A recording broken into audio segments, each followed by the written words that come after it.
Assalamualaikum warahmatullahi wabarakatuh. Alhamdulillahilladzi hamdan katsiran thayyiban mubarakan fih kama yuhibbu rabbuna wa yarda.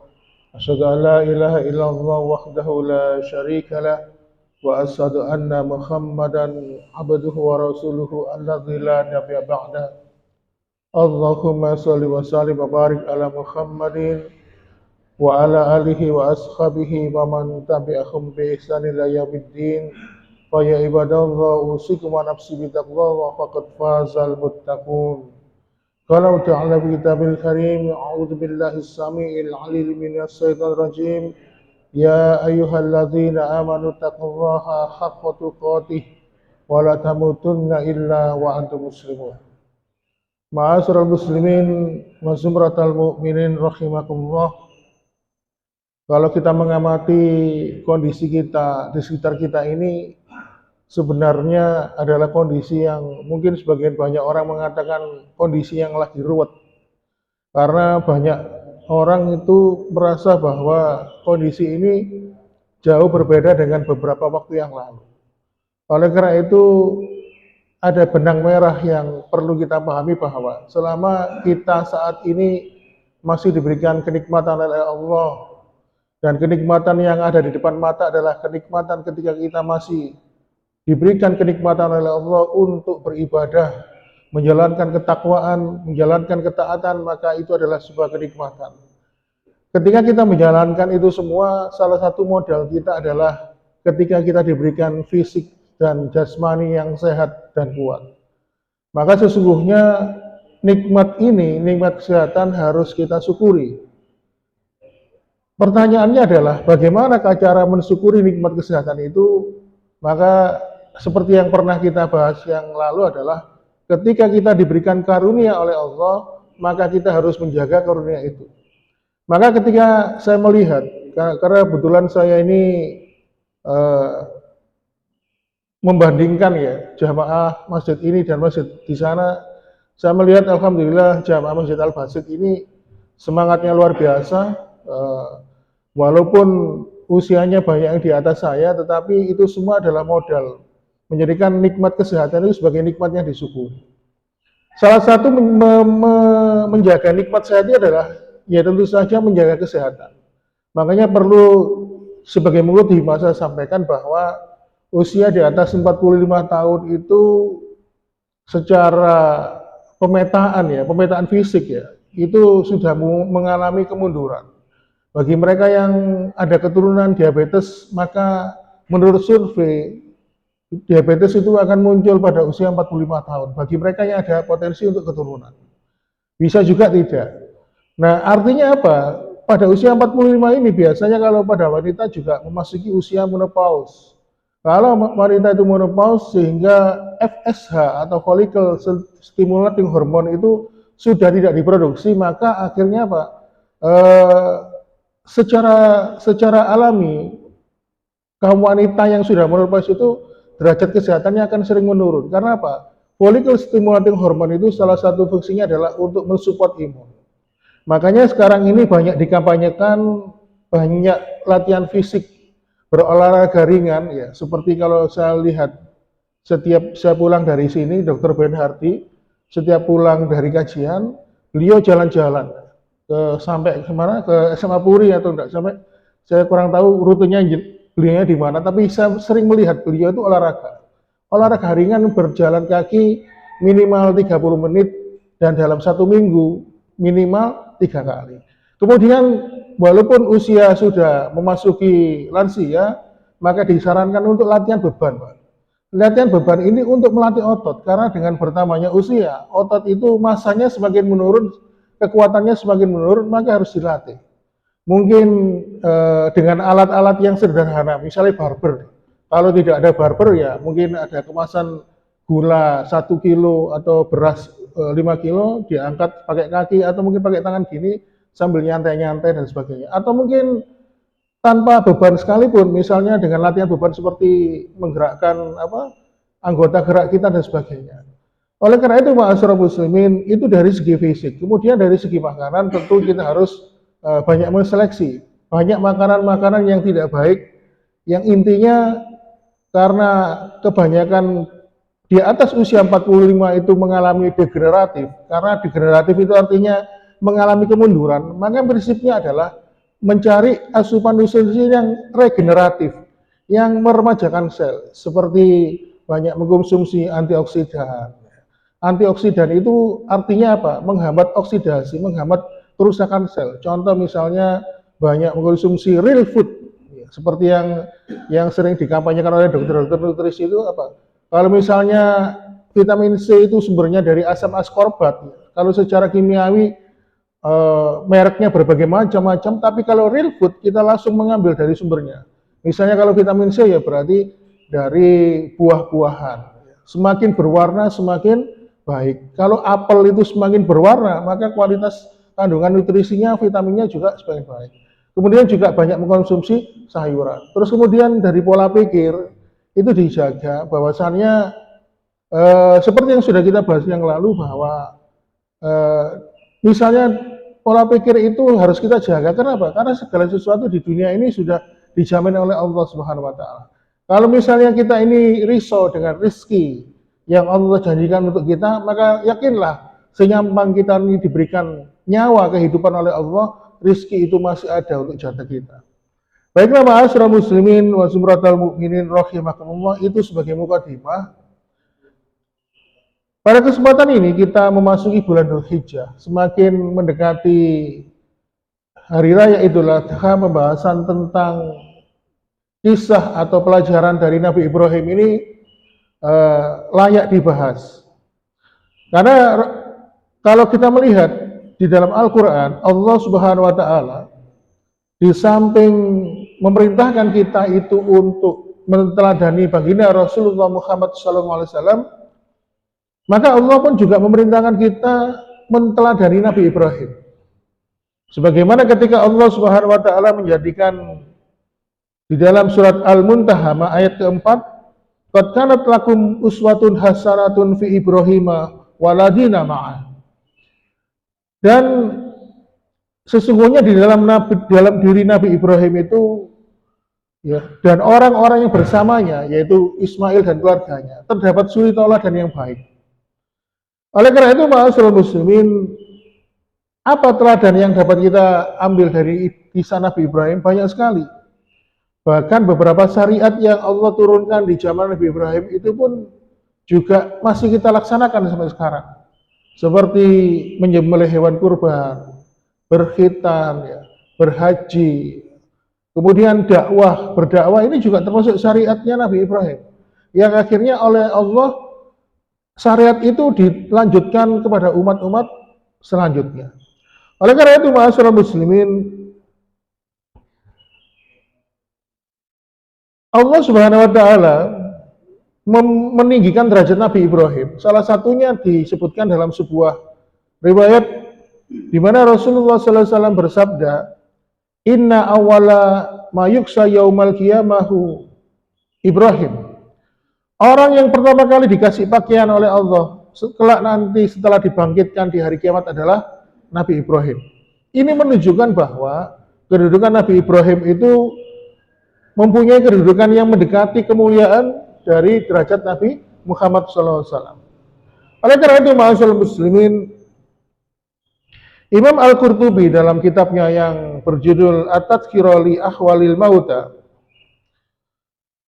Nabi Ibrahim itu pernah, menurut Imam Al-Qurtubi, mengambil sebuah riwayat ketika didatangi oleh malaikat maut.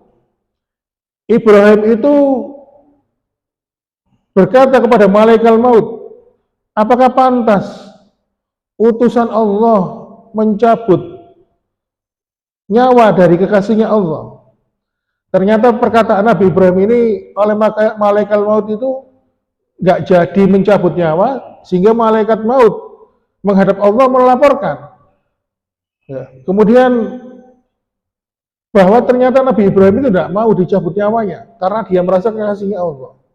Lalu kemudian Allah pun memfirmankan kepada malaikat maut, "Katakanlah kepada Ibrahim bahwasannya, apakah kamu nggak rindu bila berjumpa dengan kekasihmu?"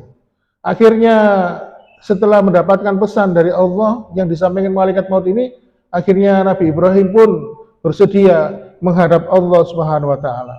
Oleh karena itu, ma'asyiral muslimin wa sumratal mukminin rahimakumullah, dari perjalanan kisah Nabi Ibrahim ini, kalau kita hubungkan dengan eh, cerita kehidupan kita, terutama dalam kehidupan akhir zaman ini, yang penuh dengan ujian, yang penuh dengan godaan, ya, bahwasanya kalau Allah mencintai seorang hamba, konsepnya, kalau Allah mencintai seorang hamba, pasti hamba itu akan diuji oleh Allah. Sebaliknya, kalau Allah benci dengan seorang hamba, maka Allah akan memberikan banyak kenikmatan kepadanya, dan dengan kenikmatan itu sehingga akhirnya si hamba itu lupa, ya, lupa dengan segala kenikmatan yang telah Allah berikan, seperti orang yang kena istidraj, dilulu, dicuci oleh Allah. Oleh karena itu, Rasulullah SAW mengatakan, Inna asyadan nas bala'an al-anbiya. Orang yang paling keras ujiannya dalam hidup itu adalah ujian para nabi dan para rasul. Innallaha idza ahabba abdan iftalahum. Jika Allah itu sudah mencintai seorang hamba, maka dia akan mengujinya. Makanya kalau misalnya sering kita mengalami dalam kehidupan kita, fase kehidupan suatu ketika kita ini mendapatkan ujian dari Allah, maka rasakan dan hayati bahwa sesungguhnya fase yang sedang kita jalani adalah bentuk rasa kasih sayangnya Allah kepada diri kita. Kadang-kadang saya itu pernah menjumpai ada seseorang, kebetulan saya berteman akrab dengan beliau, sempat tergoda dengan rayuan godaan seorang dukun. Dia datang. Alasannya apa? Mau seorang kok kebian ngene ae, gono enake belas. Paribasane aku ya sekali-sekali pengen ngrasakno urip enak gitu. Nah, teman saya itu mengatakan demikian. Dia merasa hidupnya itu yang penuh dengan ujian ini adalah bentuk bahwasannya itu adalah sialnya hidup. Sehingga akhirnya dia tergoda dengan penjelasan seorang dukun yang mengatakan berarti urip sampean niku kudu diresiki, harus dibersihkan dengan ruatan. Akhirnya dia merasa dirinya itu hidupnya dengan penuh dengan ujian, akhirnya dia tergoda. Dan akhirnya alhamdulillah dengan kesadaran dan tentunya dari petunjuk dari Allah Subhanahu wa taala, teman saya ini akhirnya menyadari akan kesalahannya dan akhirnya dia kembali kepada Allah Subhanahu wa taala. Oleh karena itu, ma'asyiral muslimin, maka kita perlu ketahui apabila ada seseorang dan orang itu beriman atau mungkin pas itu diri kita, ketika kita ini mendapatkan ujian dari Allah, maka perlu ada dua hal yang perlu kita pahami. Yang pertama, sesungguhnya Allah itu ingin kepada orang-orang yang benar-benar dicintai oleh Allah tidak jatuh dalam cinta terhadap dunia dan seisinya. Kalau orang itu mendapatkan ujian dari Allah, maka orang itu akan dihindarkan dari cinta dunia. Oleh karena itu, ada tiga orang yang sulit akan mendapatkan nasihat. Yang pertama adalah orang yang fanatik buta. Kemudian orang yang yang sulit mendapatkan nasihat itu adalah ketika dia jatuh cinta secara buta kepada seseorang. Dan yang ketiga, yang seseorang itu ketika sulit untuk mendapatkan nasihat adalah ketika dia sudah jatuh cinta kepada dunia. Makanya ketika Allah mencintai seorang hamba, Allah akan menguji untuk dirinya agar cintanya terjaga, agar seseorang hamba itu terjaga dari kecintaan terhadap dunia. Kenapa orang kafir, orang munafik, ya, orang musyrik itu jarang diuji oleh Allah? Ya karena mereka itu tidak mendapatkan cintanya Allah. Makanya ciri-ciri orang yang dicintai oleh Allah ketika dia diuji dalam kehidupan ini, dan ujian itu bentuknya macam-macam. Bisa dari masalah keluarga, masalah rumah tangga, atau masalah pekerjaan. Namanya ujian itu banyak versinya. Ya. Kalau seseorang itu mendapatkan ujian, maka itu adalah salah satu bentuk cinta dan kasih sayang Allah kepada hambanya agar dia terjaga dari kecintaan terhadap dunia. Kemudian yang kedua, kenapa cinta Allah itu kepada orang yang beriman itu kok berupa kesulitan? Karena Allah tahu mereka, orang-orang yang dicintai oleh Allah itu dulu pernah berbuat dosa dan kesalahan. Dan sesungguhnya penduduk surga adalah orang-orang yang bersih dari dosa dan kesalahan. Makanya Allah Subhanahu wa taala memberikan ujian itu adalah untuk membersihkan dosa-dosanya. Makanya kalau kita melihat sinetron, Pak, atau cerita-cerita di tentang orang yang baru saja berhenti dari pekerjaan yang mengandung riba. Sebelum dia berhenti, dia waktu bekerja mempunyai kekayaan yang luar biasa, tetapi ketika dia berhijrah, Allah Subhanahu wa taala ingin membersihkan hatinya, membersihkan dirinya dari hartanya yang haram. Akhirnya apa? Dia dijadikan kondisinya berbalik 180 derajat. Yang awalnya kaya raya, akhirnya menjadi orang yang miskin. Tetapi justru ketika dia dibersihkan hartanya oleh Allah ini, dia mendapatkan kemuliaan di sisi Allah Subhanahu wa taala. Oleh karena itu, ma'asyiral muslimin wa zumratal mu'minin rahimakumullah, orang-orang yang diberikan ujian oleh Allah ini, sebagaimana semangat Nabi Ibrahim, para nabi dan rasul mulia, ya karena mereka mendapatkan ujian. Oleh karena itu, dalam sebuah riwayat disebutkan, la ya'tiyana alaihi yaumun wa yakadzibun minaz ziyam. Akan tiba suatu hari nanti, di depan pintu surga, akan banyak rame orang-orang itu berkumpul. Kenapa?